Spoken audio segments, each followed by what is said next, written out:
Hey guys, welcome back to Small Talk, small conversations with huge impact. My name is Alec Cuenca, and before anything else, I would like to greet each and every one of you. Welcome back to the show. I hope that you had a great day. I hope you had an amazing week, and I hope that you enjoyed every single episode that I've uploaded so far. We talked about mindset, habits, imagination, faith, patience, hard work, and clarity, and I put in some of the best thoughts in there. And so I hope that you can add one of them into your arsenal so that you can gear up for your success. And again, if you want to join and if you want to get the chance to win a Grateful t-shirt, I have a giveaway at the end of this series that I'm doing. I will be giving away 2 Grateful t-shirts, and I will pick the best insights that I have read on social media. So if you want to join, then just share your insights about the episodes that I have done, and you can share every single day so that your chances can increase.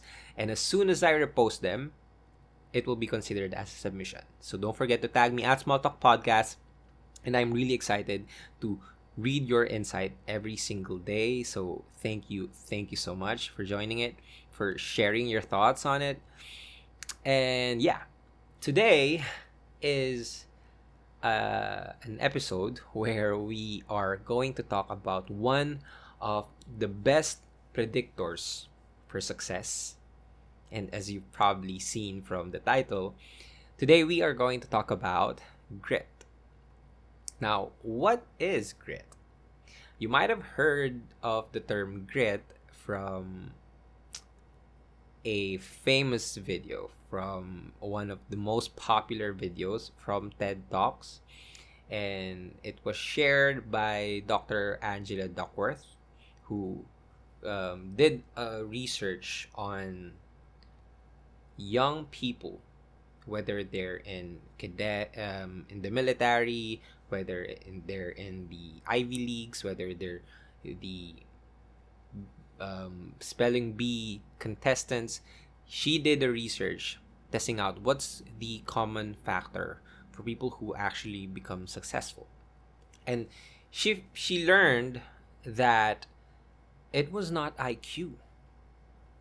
It was not based on their SAT scores. For one example, the Ivy League participants, the people who actually became successful was the people who scored high on the grit test, and these people just barely passed the entrance exams, and they had an average score on their SATs. In the West Point Academy, the people who had a high score on the grit test became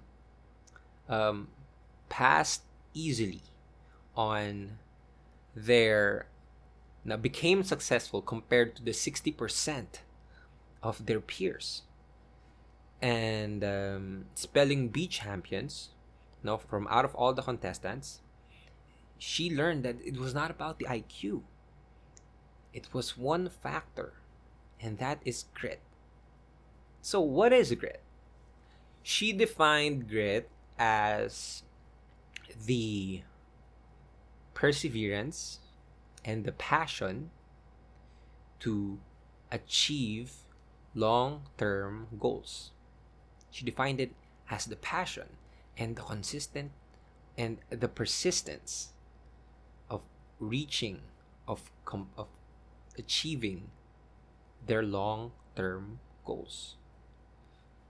And you gotta put emphasis on the long-term goals. It's not just about the short-term goals. Everybody can achieve their short-term goals, but for people who have long-term goals, it's grit that separates the people who achieves them and from the people who doesn't. Grit has shown that it doesn't matter where you came from. It doesn't matter how hard you work right now. If you don't have the grit, if you don't have that character that is mentally tough, it's also known as being mentally tough, you won't achieve your long-term goals. And that's the purpose of this mini series. It's to try to figure out a way so that we can achieve long-term success. Not just success in your exam next week, not just for the next year, but for actually the bigger picture or the long-term plans that you have. And apparently, grit has been one of the best predictor and indicator that you will become successful. So it's very important for us to understand what grit does and how can we build grit, right? So that's grit. And now the question is, okay, Alec, that's grit. How do you become mentally tough? I will share you 3 ways to help you become mentally tougher or to have more grit in you. So the first one, and I've read this from James Clear, the author of Atomic Habits. The first one is you need to define what grit means to you. What does grit or being mentally tough look like? And it varies per circumstance. It varies from one person to another. For example, for some people, grit is defined as when you are going to the gym every single day. For some people, it's when you practice meditation, when you're on that side of self-help. You don't need to go to the gym. That's not being mentally tough for you. It's about journaling and practicing meditation every single day. That's grit. And for some people, writers, they define grit as being able to write 1 page per day, even though it's ugly. Speaking of, I'm writing every single week to you guys. If you haven't subscribed to the newsletter, I suggest that you do. I put out my heart in doing that. So if you're listening right now, go to my Instagram account. It's at Small Talk Podcast. Send me your email and I will add you to the mailing list. Or you can go to www.wearyourmindset/newsletter and add yourself to the mailing list. Now, for writers, they define grit as being able to write every single day. And it doesn't matter if 5 people read it or 50 people read it, they produce every single day. For entrepreneurs, they define grit as being able to post 10 content across all of their social media accounts. It's for salespeople, it's calling 100 people every single day to become the best in what they do. Right? So grit is something that can look whatever it needs to look like, as long as it is aligned with your goals. And I've talked about the importance of being clear with what you want, with what success looks like in the previous podcast, Clarity. And that's the same here with grit. You need to be clear with what grit looks like. You need to be clear with what being mentally tough looks like. Because if it's not clear for you, then how can you put in the hard work that you need for you to become successful? So you need to have that clarity on what grit looks like. Because if you know what you actually need to do, then it will become easier for you. Unlike for those people who have these goals, who have this picture of what success looks like, but they don't know how the process is going to be, what are the steps that they need to take, it's going to be hard for them. Which is why if you know the steps that you need to do and you put in the work every single day, you can become successful because you have that grit. Right? So that's the first way that you could be mentally tough. You gotta define what grit looks like. You gotta define what being mentally tough looks like. Second way that you can add more grit into your character is to find small wins. I'm a fan of celebrating small successes because when you celebrate, success is not something that happens when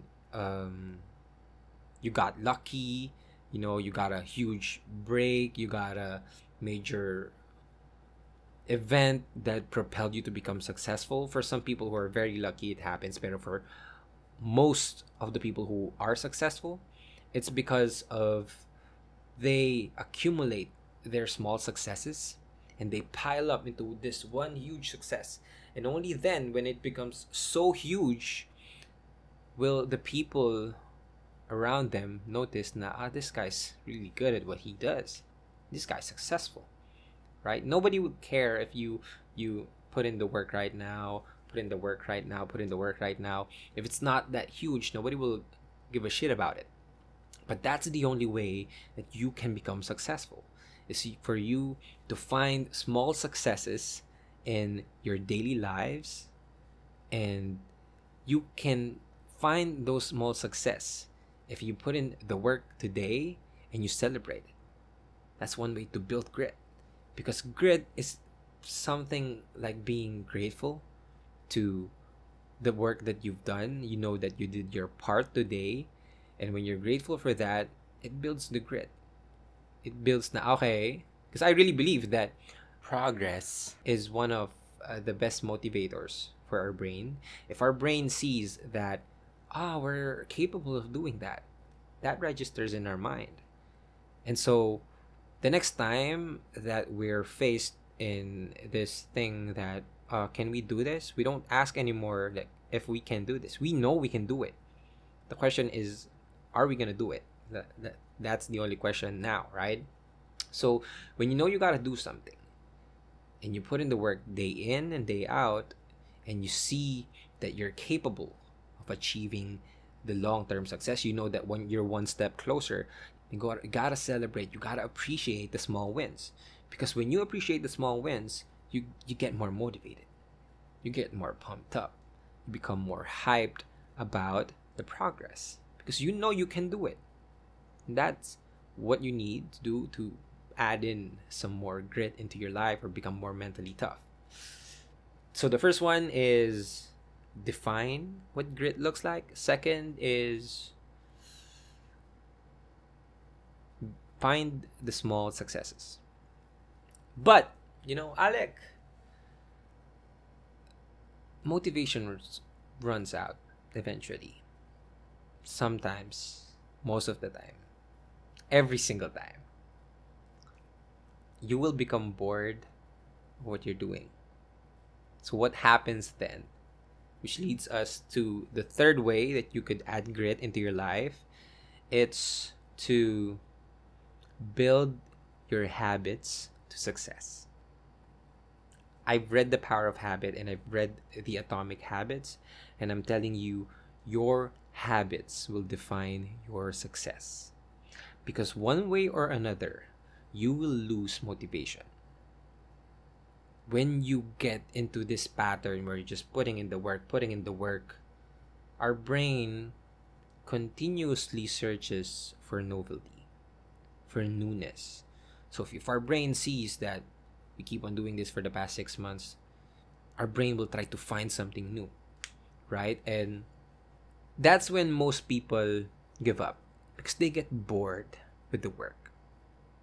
They're always, as humans, and it's not a bad trait, it's what pushes us to achieve the advancements of the technology that we have, our continuous pursuit of newness. And that's not a bad thing, but we gotta try to find a way to make it work for us, right? So if we always get bored at the work that we do, how do we fight it? We build our habits. When you have a system of habits placed in your life, there will be times that you don't have the will or the motivation to do it, but you will do it anyways. And having that system of habits is having the automation for the process of your success. You don't need to push yourself anymore because the systems of your habits are in place. The systems of your habits are already there. You just gotta wake up and let your brain do the work, right? Because if you always rely on your willpower. Our brains are like our muscles, right? It needs to be trained, of course, but if we overuse them, if it gets trained, it won't function in the best way that it can. So it needs to find a way to get automated so that the will of our brains lessens and we just do it automatically. And that's the importance of building your habits. And if you want to learn more about habits, I suggest you pick up the book Atomic Habits or The Power of Habits, which are amazing books. And that's the way that we could fight boredom. And I want to go deeper into that. If our habits are in place, we know what grit looks like. We know that we need to find small successes, but we still get bored. I'm gonna add in another tip, a special tip, a bonus tip, how you could fight your boredom. You can fight your boredom if you fall in love with the process. The reason we get bored, right? The reason we get bored is when we focus too much on the result. And for example, if you want to have a great body, your goal is to have a six-pack abs or to weigh 50 kilos. But when you go to the gym, you went to the gym for a month, you're too far away from your goals. What happens? You're gonna give up. You're gonna say, nah, I'm so bored with this. I don't have this yet. Because you're focusing too much on the result. The reason the way you could fight boredom is to fall in love with the process. And how do you fall in love with the process? Is to stick your goals to your identity. Instead of having a goal of six-pack abs or weighing 50 kilos, have a goal of being a healthy person. If you want to be a great writer, right, you might have a goal of being the best-selling author, right? But when you put in the work and you see you're not a best-selling author, what do? You get bored and then you quit. If you want your business to be known in the whole world, if your goal is to be on the Forbes magazine and you put in the work, you put in the effort, but you're not in the Forbes magazine, what do you feel? You feel like quitting because it gets so far away. But if you connect your goals into your identity, your goal when you go to the gym, your goal is to be healthy. You put in the work. You're now a healthy person. Even though you don't have six-pack abs, your goal is to be a healthy person. Well, you just went to the gym. You're now a healthy person. And you keep on instilling your goals into identity, which makes you love the process, not the result. If you are a writer, if you have a goal of being the best-selling author, it's just so far away. If you have a goal of being a consistent writer, so if you put the work today, you are a consistent writer. Your goal is to have a business, and you see that you're far away from the Forbes magazine. But if you fall in love with the process of marketing, if you fall in love with you being the marketer, the content creator, you fall in love with the process, and you fall in love with yourself. And you see, if we can see all the signs that we're getting bored, and we see that we're so far away from our success, grit allows us to do the things even though we're bored. And that what separates the people who become successful from the people who don't, is if you actually do the work that is needed, even if you're bored, right? If you fall in love with the process, if you build a system of habits in place, if you celebrate more wins, if you know what the process will look like, and trust me, it looks like shit. It looks not attractive at all, but if you still decide that you will put in the work despite all of those stuff, then there is a clear indicator that you will become successful. We can see it from a lot of athletes, they put in the work every single day. They don't miss a workout. Even when they lose a game in the regular season, they get back to the gym, they work out, they put in the work. They just lost. They hate losing. They hate that the fact that they lost, but their goal is to be a good basketball player. Even some even want to be the best one, so they put in the work.